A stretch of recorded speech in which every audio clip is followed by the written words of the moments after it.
Ingat po kayo ha, maulan. Naghihintay na yung mga tao. Yun na nga, Paano ba tayo? Ito na po ang ating palatuntunang saganang mamamayan. Programang paborito ng bayan sa umaga, alas 5. Balitang kumpleto, totoo, 100%. Bye!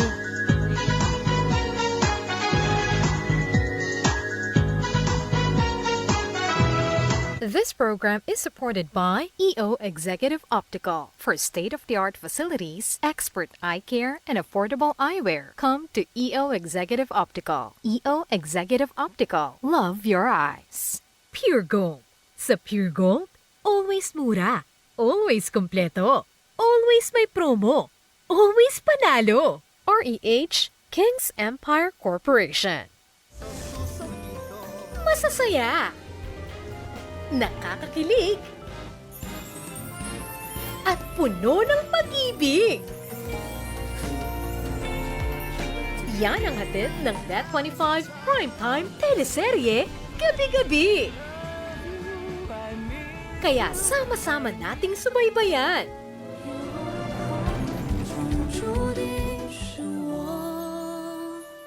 Simula alas 7:30 ng gabi, Wonderful Mama. Alas 8, Kimchi Family. At ang bago nating aabangan gabi-gabi, My Love, Madam Butterfly. Alas 8:30. At pagsapit ng alas 9, muli nating subaybayan ang istorya ng buhay ni Janice sa Love in Her Bag. Sa magaganda at dekalidad ng mga programa ng Net25 Primetime Teleserye. Siguradong gaganda ang mood ng gabi nyo. Let's get together sa Net25. Sa Net25. Sa bawat booking, may order na kailangang kunin at ihatid. Pero ano nga ba ang tunay na buhay ng isang delivery rider? Ngayong Sabado, samahan natin si Nathaniel sa kanyang araw-araw na biyahe.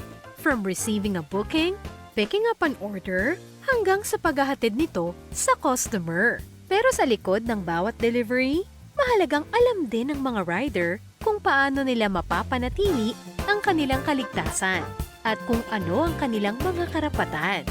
Abangan ang kwento at mahalagang tips na hatid namin sa inyo. This week, o Nito ang Tahanan, alas 8 ng umaga.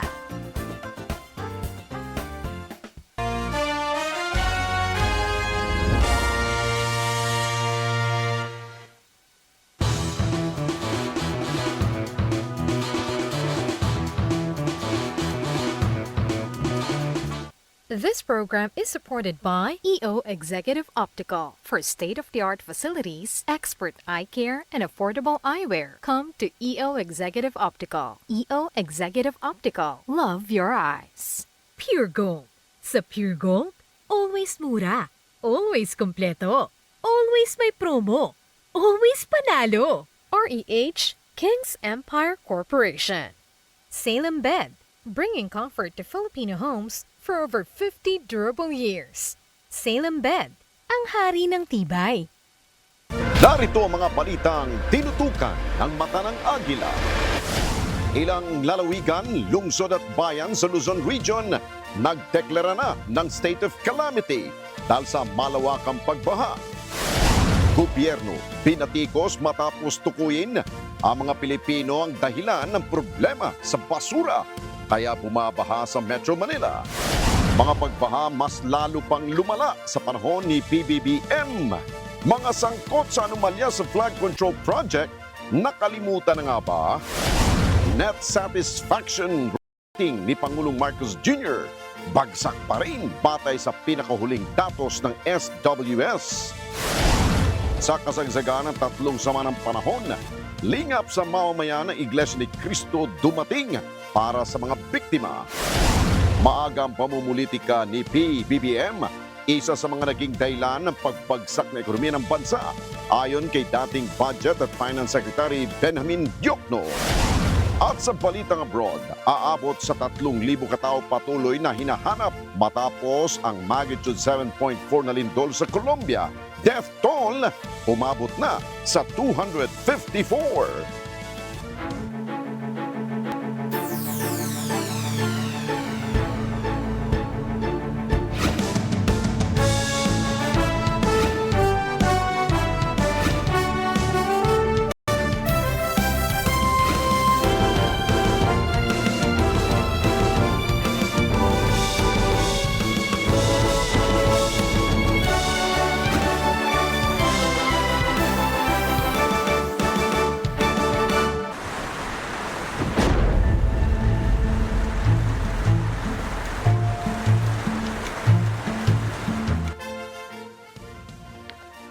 Magandang gabi, Pilipinas, kong mahal detalyo sa mga pangunahing balita. 11 araw na pong inuulan ang malaking bahagi ng Luzon, kaya naman maraming lugar ang nananatili pa ring lubog sa tubig baha.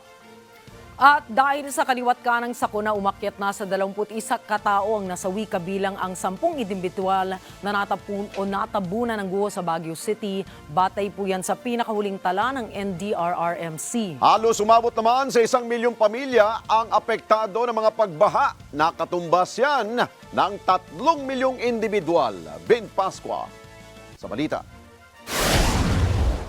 Lubog pa rin sa baha ang ilang lugar sa Luzon dahil sa walang tigil na buhos ng malakas na pag-ulan. Ang ilang residente sa May Kawayan, Bulacan, nila